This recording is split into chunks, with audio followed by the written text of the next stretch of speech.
de Denise Dresser, evidentemente, es una mujer que cuando estaba al frente Felipe Calderón del gobierno, era una mujer que gozaba de mucho predicamento. Yo llegué incluso a ver cómo a Denise Dresser, la Embajada de México en Washington, le abrió un hueco para que fuera escuchada en el Congreso de Estados Unidos, porque Arturo Sarucán, que era el entonces embajador, hacía un cabildeo muy intenso.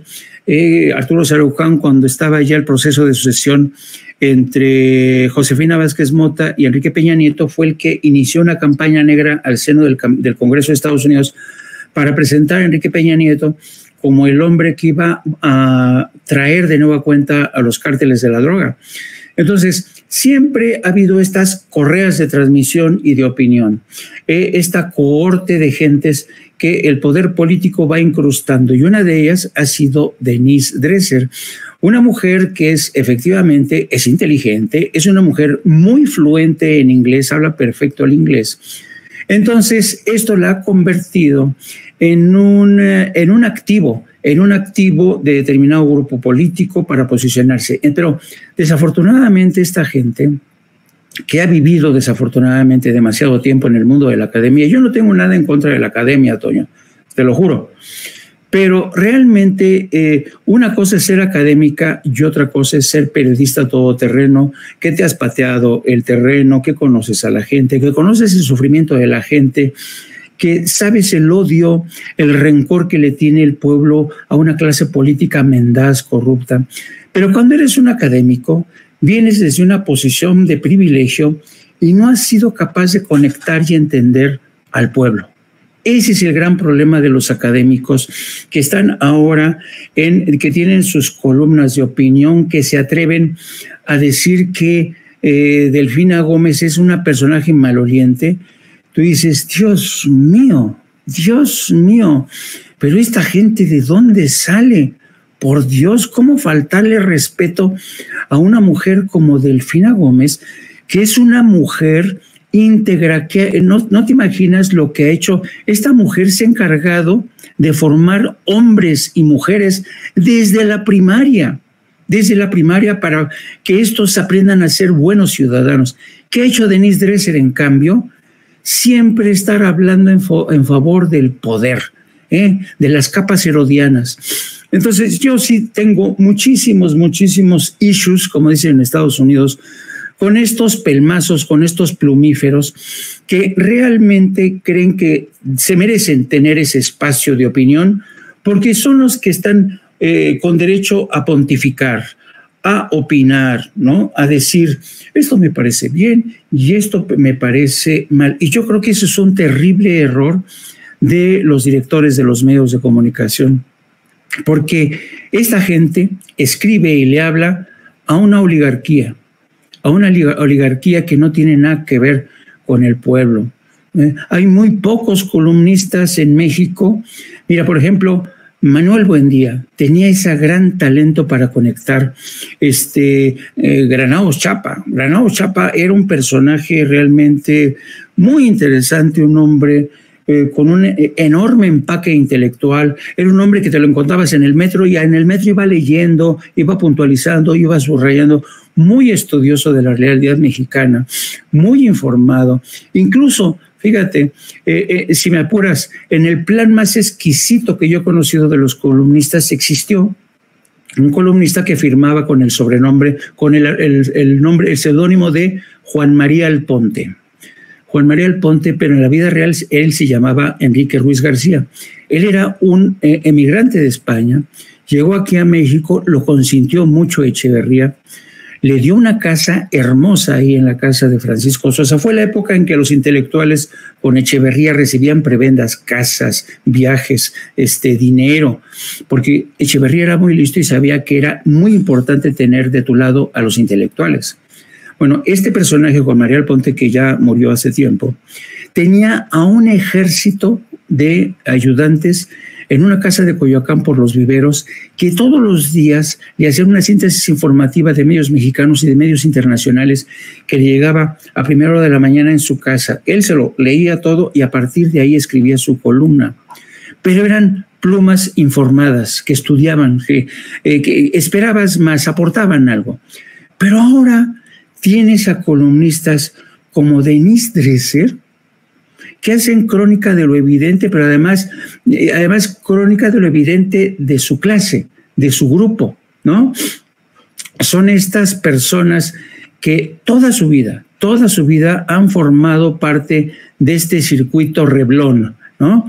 Jamás se han mojado, jamás han ido y pasado una semana con el pueblo, nunca han ido a la sierra, ¿no? Y cuando van, como ahora ido en plan de corresponsal de guerra, a saludar y rendir pleitesía al señor Zelensky y a su mujer, con un grupo de analistas y periodistas que quién sabe quién eligió para hacer una crónica de ese horror de la guerra desde el punto de vista de Ucrania, es de lo más deshonesto, intelectualmente hablando, que puede hacer esta mujer.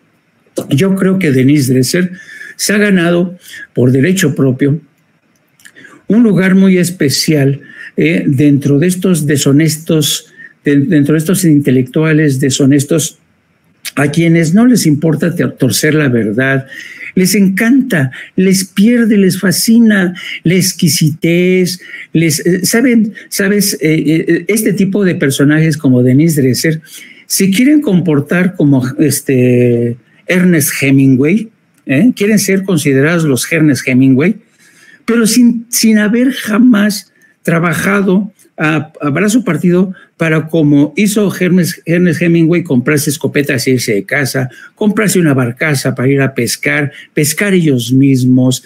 Es decir, carecen de toda autenticidad. Ernest Hemingway era un periodista todoterreno, un intelectual, ganó un premio Nobel de literatura, pero era un tipo, ¿sabes?, que se adentraba en el terreno, que cubrió la Segunda Guerra. Pero estos personajes no merecen en absoluto para nada mis respetos. Son de estos que practican, como diría Pigmenio Ibarra, el periodismo de oídas, a trasmano, información a trasmano.